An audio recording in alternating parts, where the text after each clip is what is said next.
one thing I like about India is it's one of those civs. Is that you basically play the game of Age of Empires 3 instead of playing the game of build order bots. You kind of, if you need more skirms, you make Gurkha. If you need more cav, you make Mahouts. You can go for time push, wait for shipment, technology, defense, eco. Like all these parameters is in your control to do something. Where something like Malta is just like, oh, bow pike until you got bored of, until you chopped all the trees down the map. That's the equivalent. Yeah, Evo saying, would I be up for doing what Age 2 only games? I mean, I would, and it's not like I don't know how to play Age 2. You know that I do and have done that before, but it's what I enjoy doing. That's the thing. Like what I enjoy doing is using shipments, doing Age 3 stuff. Age 2 is probably my least favorite age in the game. It's just the way it is. And I'll give you guys a little hint about my India theory crafting. I've got a build where I go the wood trickle distributivism into advanced wonders. So yeah, that's the build right there. That is the build, and that was influenced very heavily by Look Tom's advanced wonder build as well. So yeah, but you'll have to wait and see what I do. You're not covering yourself in glory here. You'll have to wait and see. Honestly, you'll have to wait and see. What's this going to be?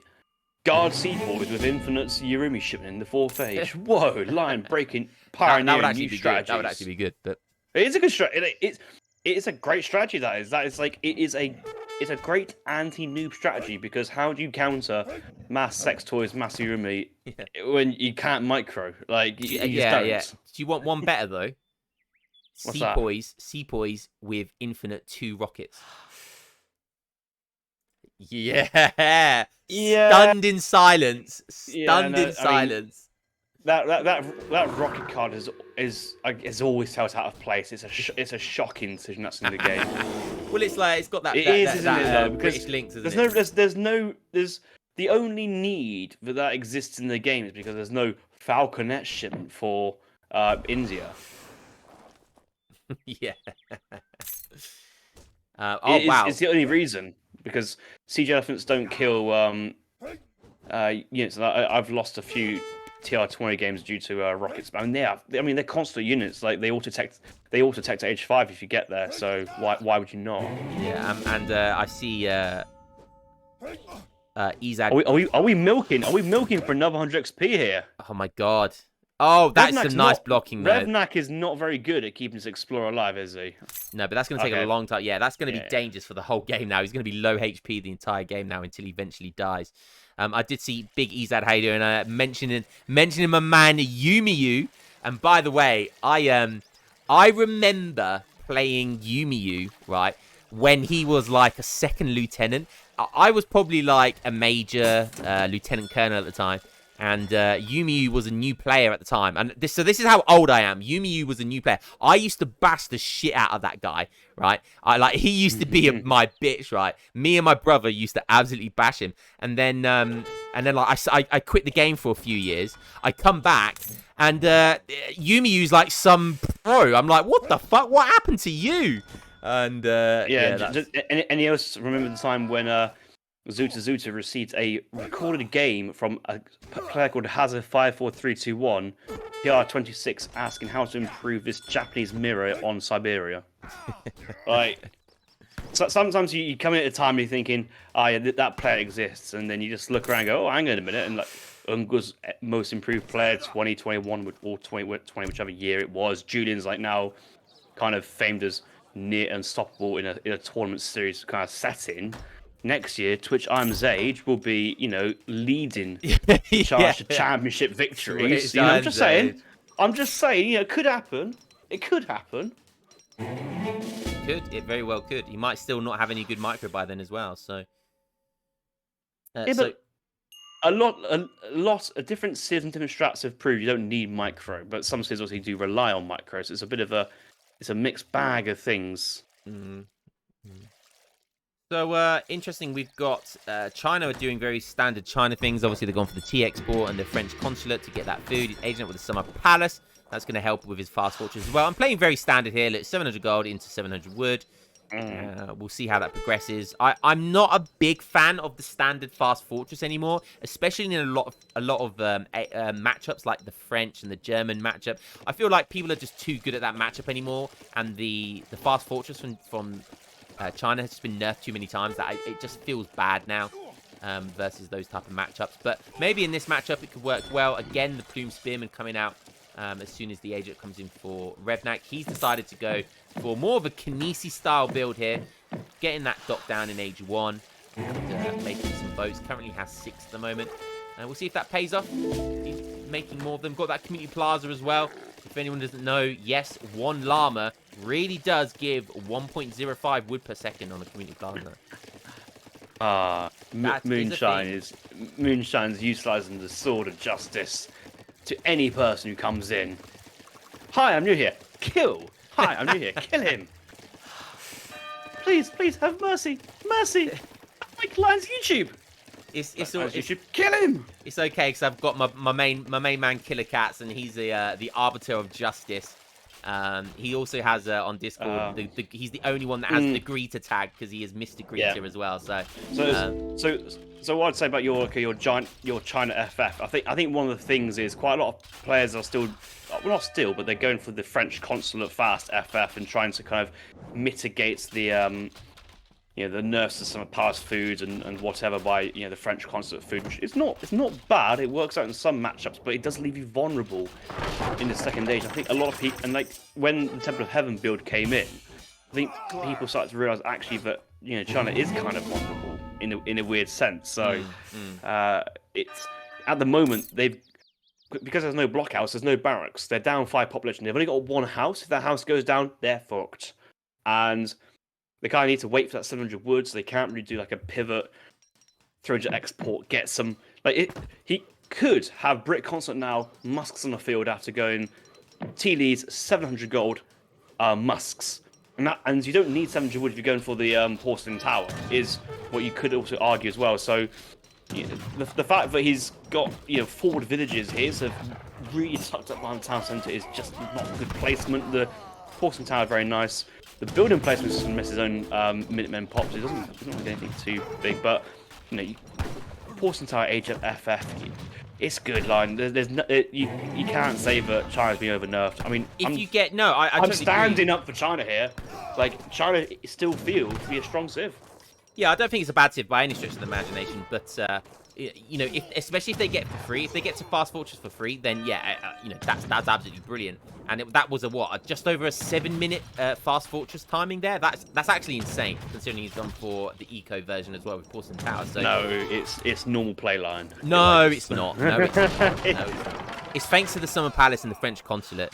It's so it might seem normal now. But it's still a normal timing. Like if you see Maito play, he's getting that timing 9 out of 10 times if he's done the same build. Yeah, with a naked Fast Fortress, if it's like I said, if it's for free, then that's absolutely fine. But yeah, I mean, like I said, trading off the free units really here with this. I think it's fine. Yeah, he's been such a little bitch though versus these units. He's trying to run around and get kitey. He's losing so much HP. He could just like focus the units one by one and actually. Yeah, you can. But people tend to sometimes people do over micro and it hinders them more than it helps them. But yeah, Porcelain Tower in right now. Can we just talk about this card? Because I saw this card comes in, and Salt Ponds is a fucking good card. Yeah. That's herded animals 20%. Gather rate for hunted animals, herded animals, and fishing boat, whale and fish. Yeah. So that's like rendering plant and the only problem spice for trade. Kind of, yeah, but there's no benefits versus whales. What was it? Is it? Yeah, it was whales as well. Is it? Wow. Oh, wow. Yeah, that's like double rendering plant. Yeah, but the idea is you don't really want your villagers on a hunt if you're trying to go for a full fish boom. So it looks amazing on paper, but it doesn't play out like that. And I don't know, man. The long game, the mid game as well. That's fucking insane. And the other problem is versus China is if you go with water, what is your answer versus 1 full Khan and 2 fire ships? Like, what is the... Because the 2 fire ships instantly take down the dock, and you got the Fukan just basically plain mop up the fishing boats or something like that. So, I think there's options there, and he's already, getting good momentum on the land with the military shipments. he hasn't got the trade post anymore. That's been sieged down, but he's now. I think was that Inca sending gold. Is he Inca trying to go for a sneaky age up here? I don't know if I would like to see China try to sneaky age up to the 4th age because they can certainly get some good value with Arquebusier age up, Arquebusier shipments, age 4 flying crows. I think the Ever Glorious Army shipment age 4 for China is one of their best. 22 Arquebusiers, 8 hand mortars. That's an incredible shipment. Yeah. Oh wow! I was just about to say, if we get to see a disciple pop, that's going to be absolutely cracking to put on those bows. They are classed as heavy cavalry essentially in terms of the unit counter system. So as soon as they're on top of the bowmen, those bows are not going to do much damage to the disciples. And this is just the right unit on the right type. The chain down is just tanking a little bit, and it's just the XP is going to help keep this China board as rolling more shipments behind. I know that. AIDS is sending in Chasqui shipment and train Chimus, but I think Ungas as well will be sending in reinforcements. I'd love to see if he's got the Bayang army card in there. I don't think he's a Bayang army enjoyer. I think actually Revnak will clean, so he does need to run away quickly. Where is China reinforcements? Like, where are they? Can you check what China's up to? Because I'm concerned. Stacking quite a lot of resources.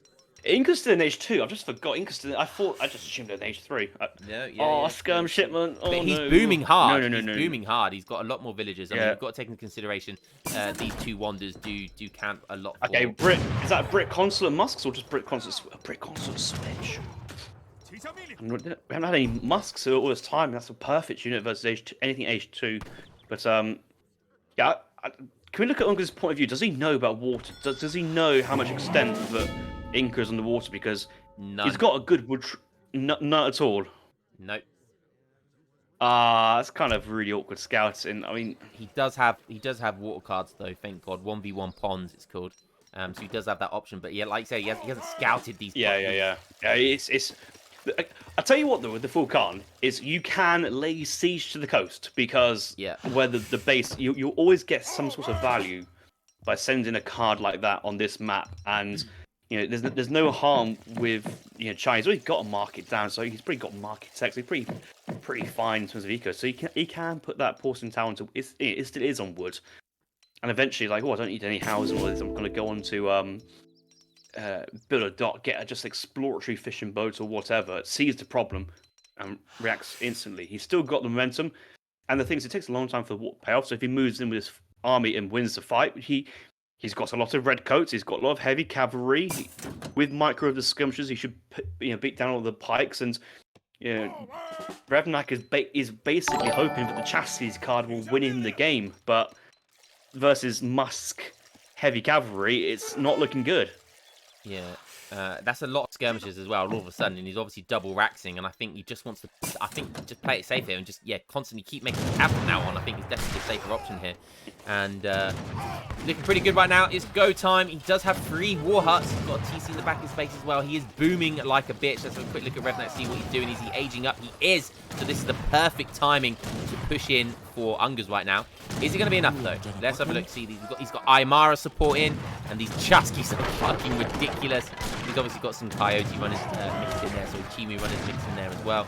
Pikemen mixed in, so a bit of everything. But I think all of this age-free cav mixed in with the China Death Ball should be pretty good for China. Oh, he's running to the coast of the Chincharas. Yeah, Ungas needs water.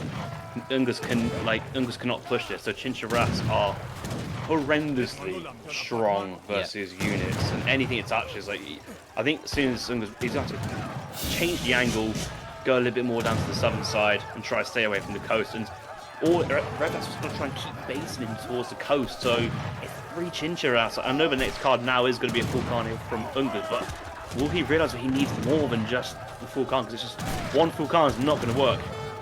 It's just not going to be enough. But the Chasqui's getting clapped here a little bit, quite enough. And actually, if he backs off down to the southern side, he might get some more bills as well. So it's not horrendous. Oh, I don't know. I think it's wilting away, and but he needs to stay away from the coast. Like, why are you standing on the coast? Like, if you stay on the coast versus warships, like, if that was, you wouldn't stand there if it was 2 frigates. Yeah, that's very true. And you wouldn't stand there if it's 3 caravels. So why are you standing there versus Chincharaffs? Yeah, 3 Chincharaffs, 2 war huts at 30 range attack apiece. He had 90 damage from the town centre as well. 4 villagers inside the TC. That was really taking its toll. Looks like Uncas is underwater now. He's just mistiming his aggression on land and water. Really upset. One Fukan needs support. A Fukan on its own needs support. You can't just expect that bad boy to do everything on its own. It's good. It's really good, but it almost needs help. kills a Chincharath in one hit, one special attack. That Chincharath's just going to run away. Yeah. You got 8 speed boats, and where's the stuff like the hand mortars on the thing? Yeah, okay, there's the fireboat. That can actually get some good damage, maybe. But also, if he has 2 of them, he can go off and dunk the dock. Yeah, 3 more Chincharaths coming in. Low HP. Yeah. Oh, ooh, yeah. Yeah.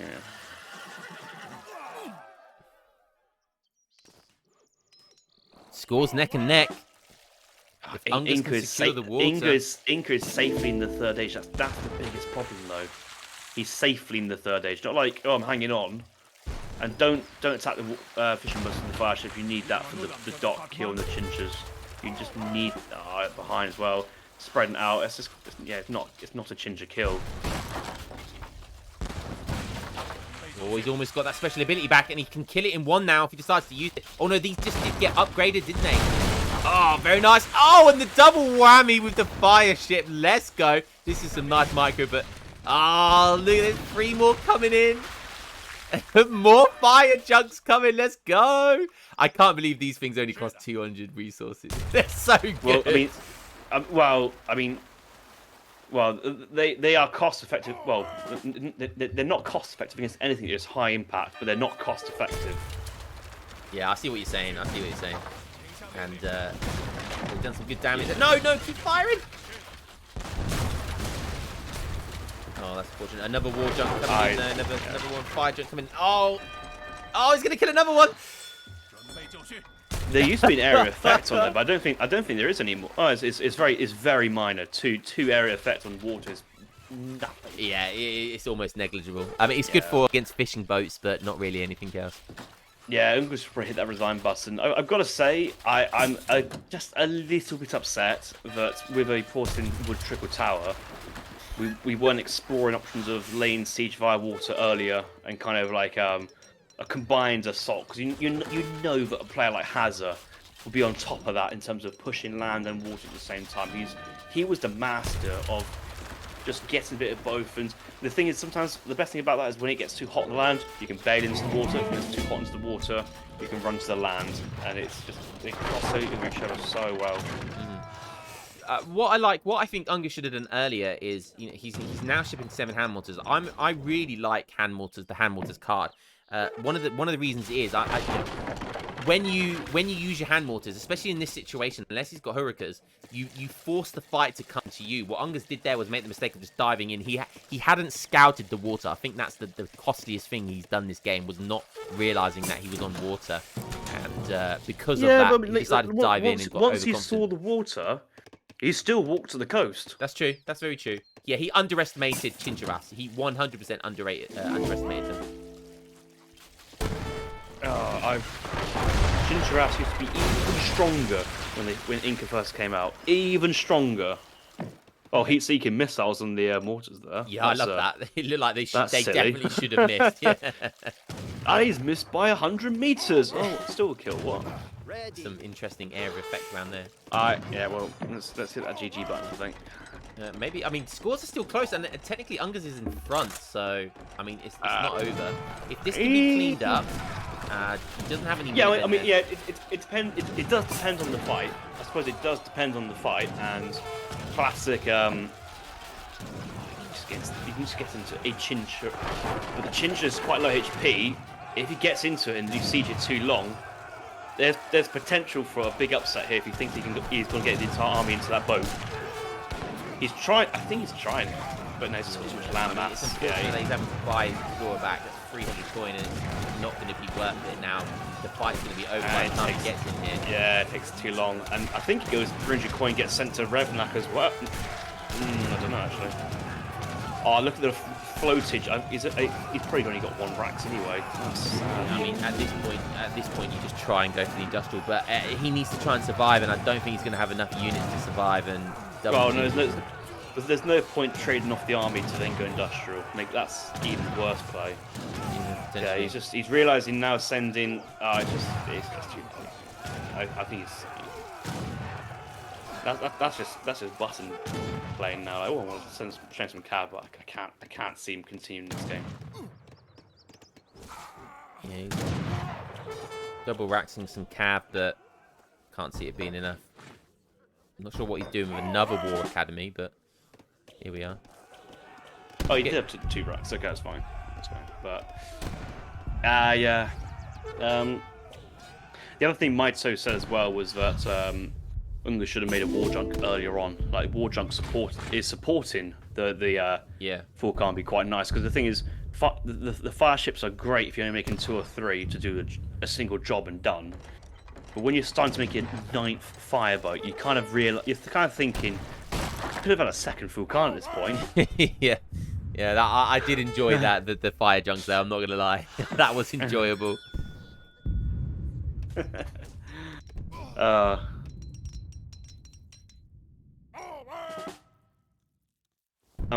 The other thing is, I'm just watching this Inca play. I can't help but just keep thinking, what the hell does Inca do versus Aztec? Looks like JPKs have a fun time versus Inca. Yeah, I mean, what's their yeah, I mean, I don't know. I kind of see those. The thing with Inca is like they seem to have lots of units. But the fundamental problem with promotions is it doesn't matter if you're killing a Mahout or a Strelet. A kill is a promotion, and a promotion is good times. And yeah, just imagine a 16 GPK pop now. I know it's not going to happen with long sibs, but decent pops coming out left, right, and centre though. Exactly where they want to be. More coming in. And the cav just wasn't. Yeah, and he just gave up before the fight's over. It looked like he could have done quite well that fight. Maybe survived just about, but no.